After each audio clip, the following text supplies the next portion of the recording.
ಅಧ್ಯಕ್ಷರು, ಈಗ ನೀವು ಸರ್ಕಾರ 3,300 ಘೋಷಣೆ ಆದ ಬಳಿಕ ಮಹಾರಾಷ್ಟ್ರದಾಗ ಅನೇಕ ಸಕ್ಕರೆ ಕಾರ್ಖಾನೆಗಳು ಮತ್ತು 100-150 ರೂಪಾಯಿ ಜಾಸ್ತಿ ಮಾಡಿದ್ದಾರೆ. ನಿನ್ನೆ ಹಿಡಿದು ಅವ್ರು ಮಾಡ್ಯಾರಂದ್ರೆ ಕೆಲವೊಬ್ರು ಕಾಟ ಹೊಡಿತಾರ ಅನ್ಸ ಕಾಟ ಹೊಡಿತಾರ.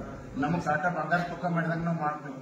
ಈಗ ನೀವು ಇಲ್ಲೇ ನೀವು ನಿಮ್ಮ ಪತ್ರಕರ್ತರಿಗೆ ನಿಮಗೆ ನಾವು ಹೇಳ್ತೀವಿ, ಬೇಕಾದ್ರೆ ನಾಳೆ ಒಂದು ಗಾಡಿ ತೂಕ ಮಾಡೋದು, ಬೇರೆ ಫ್ಯಾಕ್ಟ್ರಿ ಕಳಿಸಿದ ಅವ್ರದ್ದು ವ್ಯತ್ಯಾಸ ನೋಡ್ರಿ, ನಮ್ಮದು ವ್ಯತ್ಯಾಸ ನೋಡ್ರಿ. ಈಗ ಬೇಕಾದ್ರೆ ಒಂದು ಕ್ವಿಂಟಲ್ ಅಲ್ಲ 10 ಕಿಲೋ ಹೊರಗೆ ಬಂದ್ರೆ ನಾ ಇವತ್ತು ರಾಜೀನಾಮೆ ಕೊಟ್ಟು ಮನೆಗೆ ಹೋಗ್ತೀವಿ. ನಮ್ಮ ಆಡಳಿತ ಮಂಗಳವಾರ ಅಭ್ಯಾಸ ಐತಲ್ಲ, ಎಲ್ಲರೂ ಹೋಗ್ತೀವಿ. ನಾವು 10 ಕಿಲೋ ಹೊರಗೆ ಬರಂಗಿಲ್ಲ. ಯಾಕೆ ಬರಂಗಿಲ್ಲ?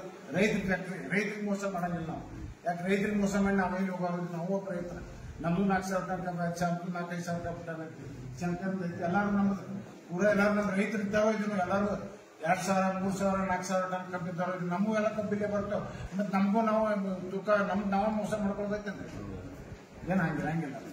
ಮುಂದಿನ ಜನ್ಮದಾಗ ನಾವು ರೈತರಿಗೆ ಒಳ್ಳೆ ರೇಟ್ ಕೊಡ್ತೀವಿ, ಬೆಳೆ ಇದನ್ನು ಕೊಡ್ತೀವಿ ಅಂತ ಈ ಸಂದರ್ಭದಲ್ಲಿ ಹೇಳ್ಕೊಡ್ತೀವಿ. ಈಗ ಫಸ್ಟ್ ಬಿಲ್ ಏನಾಗಿದೆ 32 ಕೊಡ್ತೀವಿ.